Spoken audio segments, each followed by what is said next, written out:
नमस्कार दोस्तों, मैं शुभम आज आप लोगों के सामने अकाउंटिंग से रिलेटेड चैप्टर की वीडियोज़ लेकर आया हूँ।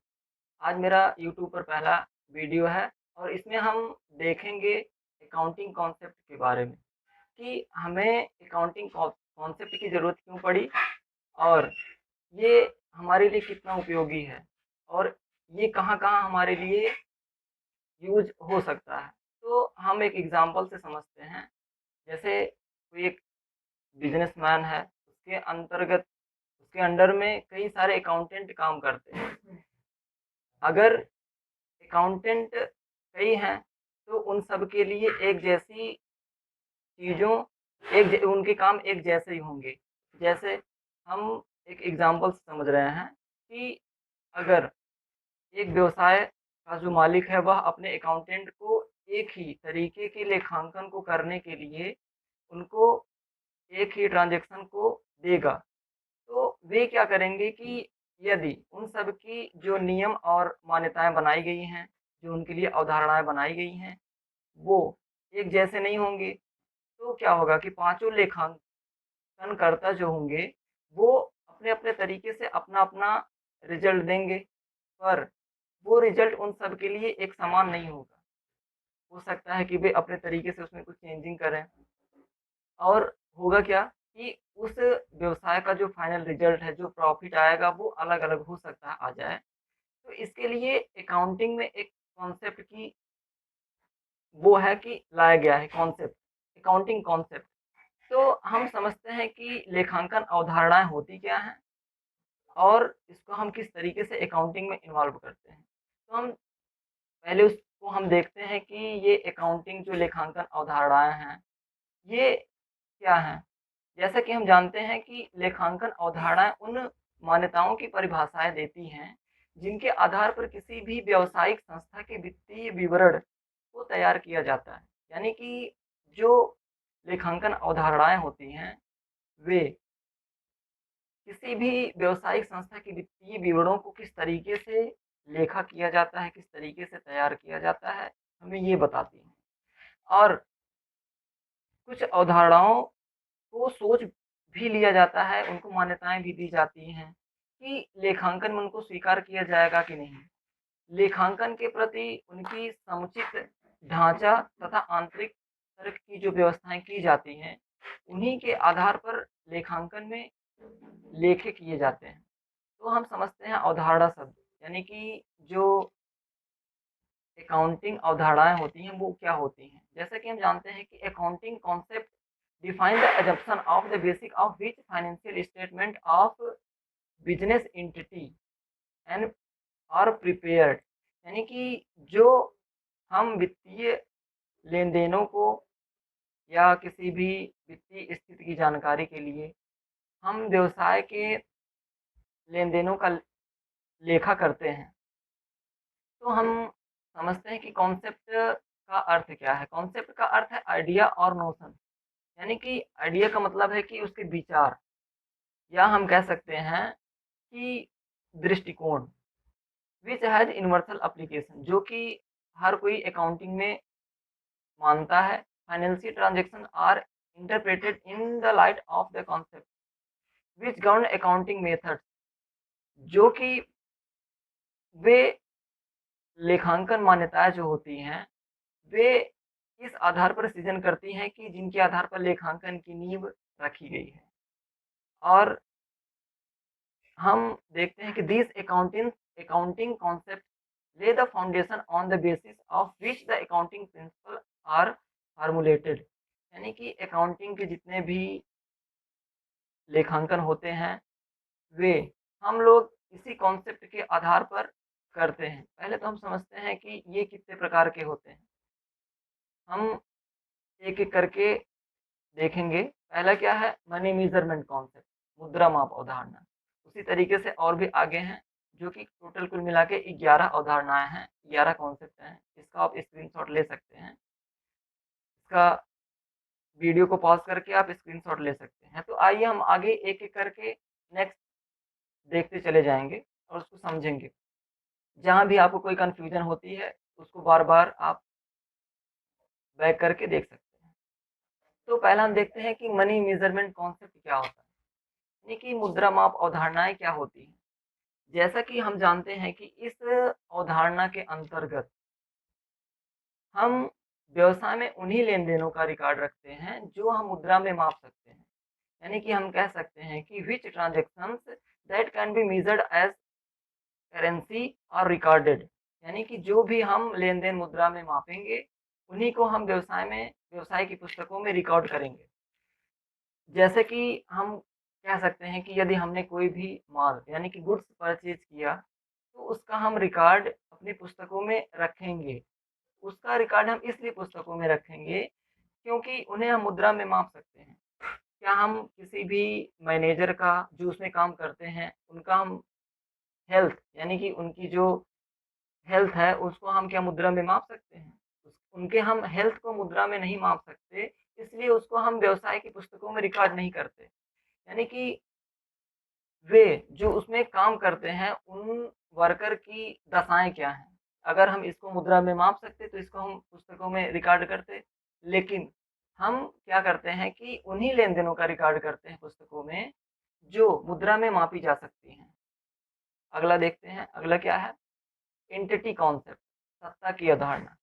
कई जगह पे इसके नाम अलग-अलग हैं और ये बोर्ड एग्ज़ाम के पॉइंट ऑफ व्यू से बहुत इम्पोर्टेंट है। ये सारी चीज़ें कहीं न कहीं इसमें से कुछ क्वेश्चन आपके एग्ज़ाम में आ जाते हैं। जैसे अगर आप किसी भी एंट्रेंस की तैयारी कर रहे हैं, तो उसमें इसके नाम आ जाएँगे। जैसे एंटिटी कॉन्सेप्ट है, पूछ लेगा इसके और क्या नाम हैं, तो उसमें हमको कन्फ्यूज़न होती है और उसको हम समझ नहीं पाते और फिर गलत करके चले आते हैं। तो हम समझते हैं कि एंटिटी कॉन्सेप्ट होती क्या है? हम ये जानते हैं कि व्यवसाय का जो मालिक होता है, उसका व्यवसाय से अलग अस्तित्व होता है। हम कह सकते हैं कि जिस तरीके से हम किसी अन्य व्यक्ति के साथ व्यवसाय में व्यवहार करते हैं, उसी तरीके से उसके मालिक के साथ भी हम व्यवहार करते हैं। जैसे कि यदि व्यवसाय का मालिक जो बिज़नेसमैन है, वह तो पैसा व्यवसाय में इन्वेस्ट किया है, वह व्यवसाय के लिए पूँजी है, यानी कि वह व्यवसाय से कभी न कभी तो उसके मालिक को देना ही पड़ेगा। और यदि व्यवसाय का मालिक उस व्यवसाय से कुछ पैसे निकालता है, यानी कि जो हम अकाउंटिंग के वर्ड में बात करते हैं तो एक वर्ड आता है ड्राविंग। ड्राविंग का मतलब होता है कि वो जो व्यवसाय से कुछ पैसा निकालता है उसको हम ड्राविंग बोलते हैं। यदि व्यवसाय के मालिक के द्वारा कुछ पैसा व्यवसाय से निकाला जाता है तो अकाउंटिंग में उसका भी लेखा किया जाता है। क्यों? क्योंकि हम ये मानते हैं कि सत्ता की अवधारणा के अंतर्गत, एंटिटी कॉन्सेप्ट के अंतर्गत कि व्यवसाय के मालिक का भी व्यवसाय से अलग अस्तित्व होता है। और यदि हम ऐसा नहीं करते तो जो हमारा प्रॉफ़िट एंड लॉस आएगा, उसमें कहीं न कहीं कुछ चेंजिंग हो सकती है। जो प्रॉफ़िट होगा, अगर हम उसको हम व्यवसाय में रिकॉर्ड ना करें, तो उसका कहीं न कहीं प्रभाव पुस्तकों में पड़ सकता है। अगला हम देखते हैं क्या है? Accounting period of periodicity concept, लेखांकन अवधि की अवधारणा। यानी कि अगर हम व्यवसाय को स्टार्ट करते हैं, तो हम कुछ समय के लिए ये मानकर चलते हैं कि हमारा व्यवसाय जो है, ये अनिश्चित काल तक यानी कि अनलिमिटेड टाइम तक चलता जाएगा।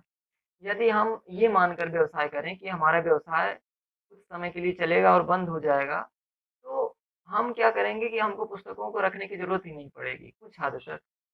तो हम इस कॉन्सेप्ट के अंतर्गत समझते हैं कि हमारा व्यवसाय जो होगा, रनिंग अ बिज़नेस इंडेफिनिटली, यानी कि हमारा व्यवसाय जो होगा अनिश्चित काल तक चलता जाएगा और इसी के आधार पर व्यवसाय जो है अपने व्यवसाय की आर्थिक स्थिति यानी कि प्रॉफिट एंड लॉस की जानकारी के लिए क्या करता है कि अपने व्यवसाय की एक पीरियड यानी कि एक टाइम निश्चित कर देता है कि वह इतने समय के बाद अपने व्यवसाय की पुस्तकों को एनालाइसिस करेगा और एनालाइसिस करने के बाद वह लाभ-हानि ज्ञात करेगा, उसके व्यवसाय की स्थिति क्या है, उसको जानकारी रखेगा।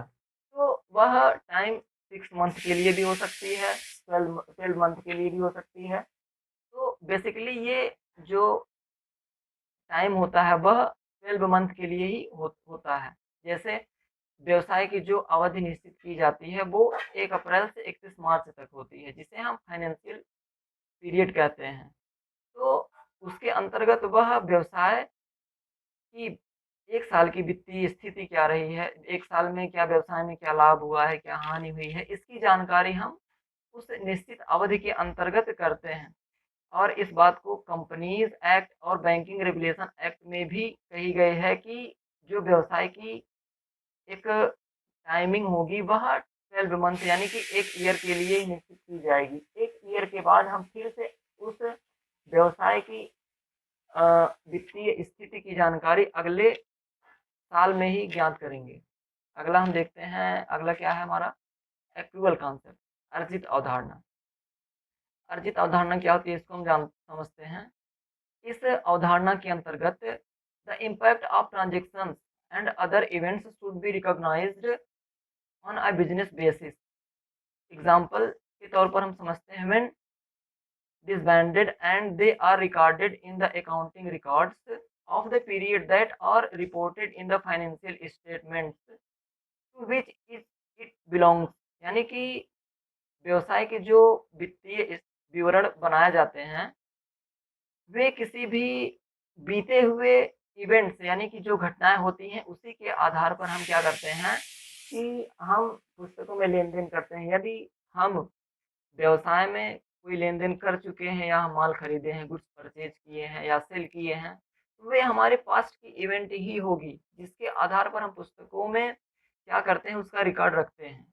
और इस कॉन्सेप्ट के अंतर्गत जो भी रिकॉर्ड हम रखेंगे, वे हम पास्ट इवेंट के आधार पर रखेंगे, चाहे वह पेमेंट का हो, चाहे वह रिसिप्ट का हो। और इसी के आधार पर हम क्या करते हैं, जो हमारे आउटस्टैंडिंग एक्सपेंसेस होते हैं, जो अदत्य व्यय होते हैं, वे हम इसी के आधार पर क्या करते हैं, किसी भी फाइनेंशियल ईयर में रिकॉर्ड कर लेते हैं। जो कि हम आगे हम देखते हैं हमारा अगला कॉन्सेप्ट क्या कहता है। अगला कॉन्सेप्ट हमारा है मैचिंग कॉन्सेप्ट और इसका एक और नाम है, हम कहेंगे matching concept and revenue, cost and revenue, मिलान की अवधारणा।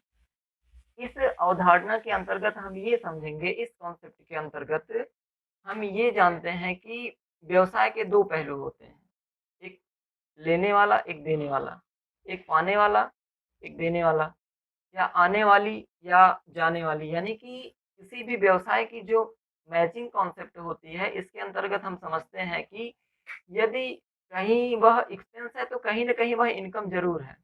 और इसी के आधार पर हम अपने व्यवसाय की जो कैश इनफ्लो और आउटफ्लो होती है, उसी को हम समझते हैं। जैसे कि हम बात करते हैं कि मिलान की अवधारणा की, तो इसमें हम क्या देखते हैं कि जो ये होती है actual inflow and outflow, actual, उसको हम इस अवधारणा में देखेंगे। ये किस तरीके से लागत पर इफ़ेक्ट डालती है और बिज़नेस में इसके इनकम पर क्या प्रभाव इसका पड़ता है, इसको हम देखते हैं। यदि यह हमारे लिए कहीं एक्सपेंस है, तो वह किसी न किसी के लिए वह इनकम ज़रूर होगी। और ये जो हम समझते हैं कि अकाउंटिंग का जो जो हम लेन-देन करते हैं, इसका जो रिज़ल्ट होता है, there are known as income over a specified period of time. किसी भी निश्चित समय के लिए उसकी आय क्या है, और यदि आय हुई है तो उसके पीछे कहीं न कहीं वह व्यय ज़रूर किया होगा। और मिलान की अवधारणा यह कहती है कि प्रत्येक व्यय, प्रत्येक आय की पहचान करें। इस अवधारणा के अनुसार व्यवसाय में जो भी एक्सपेंस और इनकम होंगे उसकी हम पहचान ज़रूर करेंगे और उसी के आधार पर हम क्या करेंगे, मिलान की अवधारणा के अंतर्गत सारी चीज़ों को हम देखेंगे। अगला क्या है, going concern concept. Going concern concept यानी कि चालू व्यवसाय की अवधारणा। यह इसे हम कह सकते हैं कि अभी इसके पहले हमने एक कॉन्सेप्ट देखा था और उसी के उसी पर बेस्ड ये भी है कि पीरियडिकली कॉन्सेप्ट यानी कि अवधि की अवधारणा। उसमें हम एक निश्चित समय निश्चित करते थे, लेकिन इसमें क्या है कि हम ये मानते हैं कि हमारा जो व्यवसाय है वह अनिश्चित काल तक चलता जाएगा। यानी कि जैसा कि नाम से ही स्पष्ट हो रहा है कि गोइंग कंसर्न कॉन्सेप्ट, यानी कि चालू व्यवसाय की अवधारणा। चालू व्यवसाय की अवधारणा यानी कि हमारा व्यवसाय अनिश्चित काल तक चलता जाएगा। जो भी हम लेन-देन करेंगे उसका प्रभाव हमारे फ्यूचर में कहीं न कहीं पड़ेगा पड़ेगा। और हम समझते हैं कि बिज़नेस हमारा जो होगा ये कंटिन्यू चलेगा और ये कभी बंद नहीं होगा।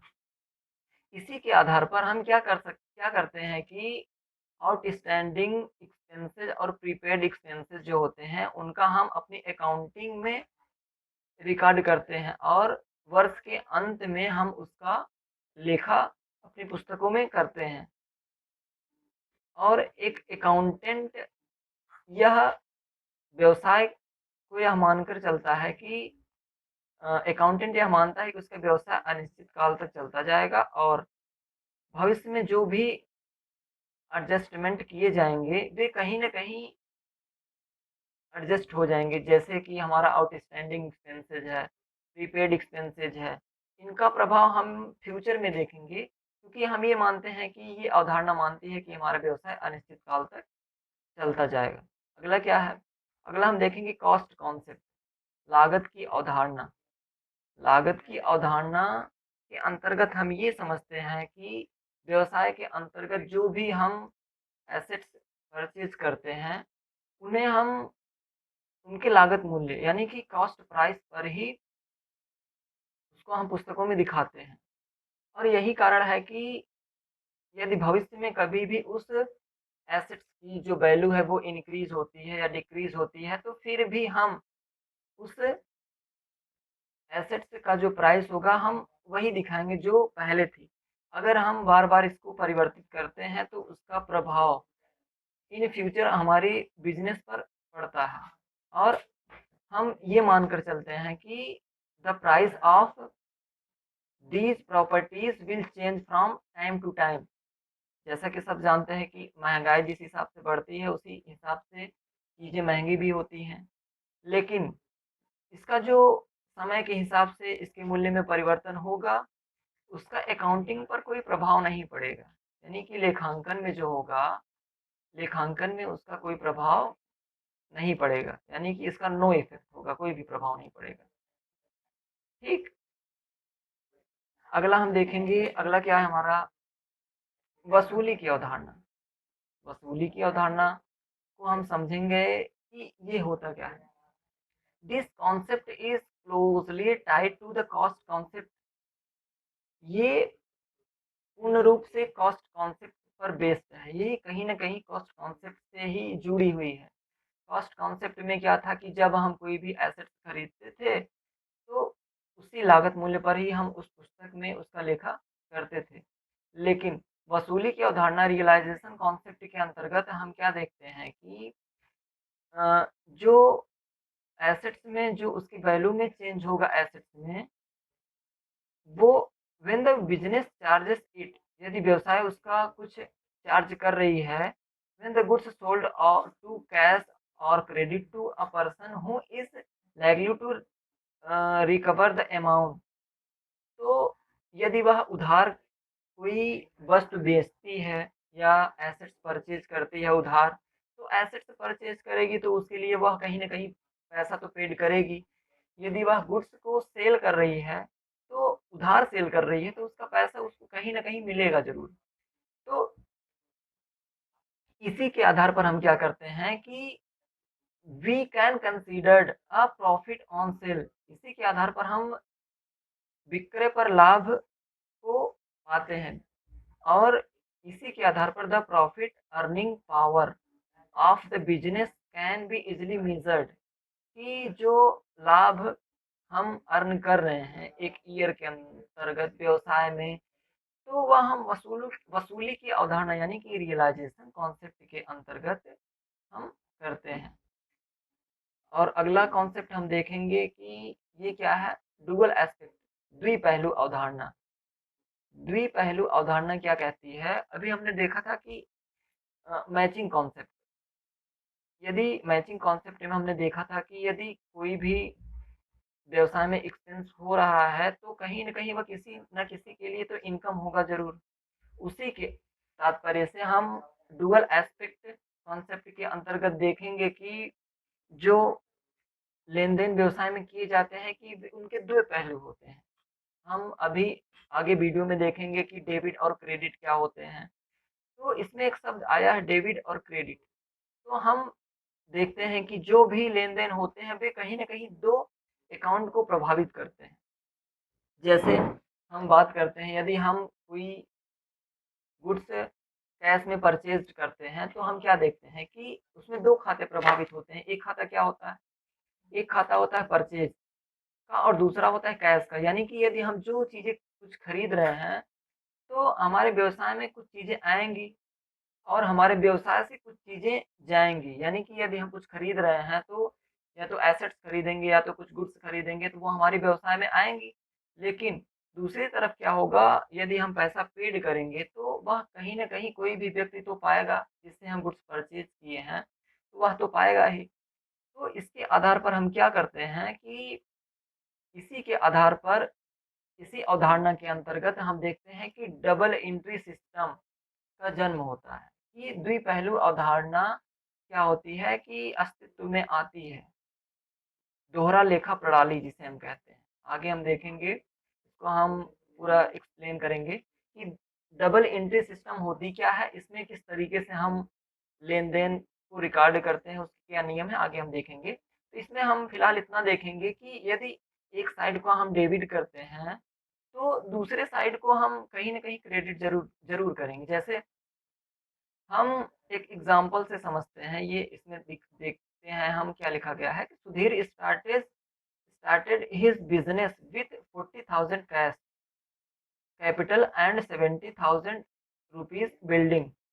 तो हम अकाउंटिंग के पॉइंट ऑफ व्यू से हम इसको अगर देखेंगे, वैसे तो हम देखेंगे कि हम ये समझेंगे कि यदि हम व्यवसाय स्टार्ट कर रहे हैं, उसमें एक व्यवसायी जो है, वह पूँजी लगाता है और उसने कुछ एसेट्स परचेज़ की, तो वो देखता है। लेकिन इसमें हम अकाउंटिंग के पॉइंट ऑफ व्यू से देखते हैं, तो उसका कुछ नियम होता है और वो नियम क्या है, उसको हम समझते हैं कि अ, यदि वह व्यवसाय में कैपिटल लगाता है, व्यवसाय में पूँजी लगाता है, तो क्या होता है? व्यवसाय में एक खाता तो कैपिटल अकाउंट प्रभावित होगा और दूसरा कैश। और अगला क्या है कि 70,000 का यदि वह बिल्डिंग खरीदता है या बिल्डिंग बनवाता है, तो एसेट्स तो आएगी व्यवसाय में। तो इसके अंतर्गत हम क्या देखेंगे कि एक हमारा जो इक्वेशन बनेगा, समीकरण, जैसा कि हम मैथ्स में भी देखते हैं कि समीकरण बनता है, उसके 2 पक्ष होते हैं, दोनों संतुलित करना होता है, दोनों पक्ष बराबर करते हैं। उसी तरीके से यदि हम देखते हैं कि यदि व्यवसाय में कैपिटल आती है तो हम क्या उसकी एंट्री करेंगे उसको हम आगे देखते हैं। फिर भी हम देखेंगे कि व्यवसाय में 2 चीज़ें आती हैं। एक आया है 40,000 का कैश और दूसरा क्या है 70,000 का एसेट्स, ठीक? यदि 70,000 का एसेट्स और 40,000 कैश आया है तो टोटल 1,10,000 रुपीज़ हो गए। तो यह कहीं न कहीं व्यवसाय के लिए दायित्व है। एसेट्स आई है और दायित्व है यानी कि कैपिटल है, पूँजी है। तो हम क्या देखेंगे capital is equal to assets और यदि हम एसेट्स को कहीं क्रेडिट या डेबिट करेंगे तो सॉरी तो कहीं न कहीं हम पूँजी को डेबिट या क्रेडिट करेंगे। यानी कि यदि एक पक्ष डेबिट होगा तो दूसरा क्या होगा कि सेकंड साइड क्या होगा क्रेडिट किया जाएगा। इसी के आधार पर हम व्यवसाय में लेखे करते हैं। निरंतरता की अवधारणा के अंतर्गत हम ये समझते हैं कि हमारा जो बिज़नेस होता है, वह अनिश्चित काल तक चलने की अवधारणा रखता है और इसी के आधार पर हम क्या करते हैं कि तमाम प्रकार की पॉलिसी जो नीतियाँ सरकार बनाती है, उसको हम अपने व्यवसाय में इन्वॉल्व करते हैं और जैसा कि कंपनीज़ एक्ट में डिप्रिसिएशन को चार्ज करने के लिए प्रावधान दिया गया है, तो हम क्या करते हैं कि ये जो मेथड दिए गए हैं, जो मेथड हम एक बार अपना लेते हैं व्यवसाय की पुस्तकों में एसेट्स में पर डिप्रिसिएशन काटने के लिए, तो वही हम मेथड हर वर्ष उसको एडॉप्ट करते हैं, हर वर्ष लागू करते हैं और हमेशा वही फॉलो करते हैं। तो निरंतरता की अवधारणा यही बताती है कि जो कॉन्सेप्ट हम अपनाते हैं, जो मेथड हम अपनाते हैं, उसको हम लगातार अपनाएँगे। ये नहीं कि अगले वर्ष उसको हम चेंज करते रहें। जैसे कि यदि हम व्यवसाय में कि यदि हम व्यवसाय में जैसे स्टॉक का वैल्यूएशन करते हैं, तो उसमें जो भी हम मेथड अपनाते हैं, वो हर वर्ष निरंतर होती रहे। अगला कॉन्सेप्ट हमारा है मैटरनिटी कॉन्सेप्ट। ये लास्ट कॉन्सेप्ट है, इसे हम हिंदी में सार्थक की अवधारणा कहते हैं। इस अवधारणा के अंतर्गत हम देखते हैं कि एब्स्ट्रैक्शन और maternity materiality is newly revised concept of accounting, यानी कि यह सबसे नई अवधारणा के रूप में आई है। इसके अंतर्गत हम ये समझेंगे कि जो भी जो हमारे घटनाएँ होती हैं, जो हमारे तथ्य होते हैं, यदि वे हमारे व्यवसाय के लिए बहुत महत्वपूर्ण है और उसका जो परिणाम होगा, वो हमारे लिए बहुत महत्वपूर्ण होगा, तभी हम उस घटना को या तथ्य को हम अपनी पुस्तकों में ऐड करेंगे और इसी के आधार पर हम व्यवसाय में डिसीजन लेंगे, या ये अवधारणा हमें व्यवसाय में जो डिसीजन लेने की क्षमता होती है, वो इस अवधारणा के अनुसार उसका कोई प्रभाव नहीं पड़ेगा। जैसे कि अ, हम एक उदाहरण उदाहरण के तौर पर लेते हैं कि जैसे एक पेंसिल है, वह व्यवसाय में एक एसेट्स के रूप में है, परंतु उसकी अमाउंट इतना छोटा है, उसका अमाउंट इतना छोटा है कि हम क्या करते हैं कि उसे हम व्यवसाय की पुस्तकों में एसेट्स के रूप में नहीं दिखाते, क्योंकि वह हमारे लिए उतना महत्वपूर्ण और यूज़फुल नहीं होती है, लाभदायक नहीं होती है। इसीलिए हम क्या करते हैं कि उस पेंसिल को हम व्यवसाय की पुस्तकों में एसेट्स के रूप में नहीं दिखाते। तो इसी के साथ हम वीडियो यहीं पे ख़त्म करते हैं, और दोस्तों आपसे निवेदन है कि हमारे यूट्यूब चैनल स्टडी पॉइंट को यदि आप सब्सक्राइब नहीं किए हैं तो सब्सक्राइब कर लें, अपने दोस्तों के साथ के पास शेयर करें। और स्पेशली ये जो चैनल है, ये कॉमर्स स्टूडेंट के लिए, इस पे कॉमर्स से रिलेटेड वो सारी वीडियोस अवेलेबल होंगी जो आप चाहते हैं। यदि आपका कोई भी वीडियो आप चाहते हैं तो आप हमें कमेंट बॉक्स में ज़रूर बताएं कि हाँ सर, ये आप वीडियो इस टॉपिक पर बनाइए, तो मैं कोशिश करूँगा कि उस टॉपिक पर वीडियो क्रिएट करूँ।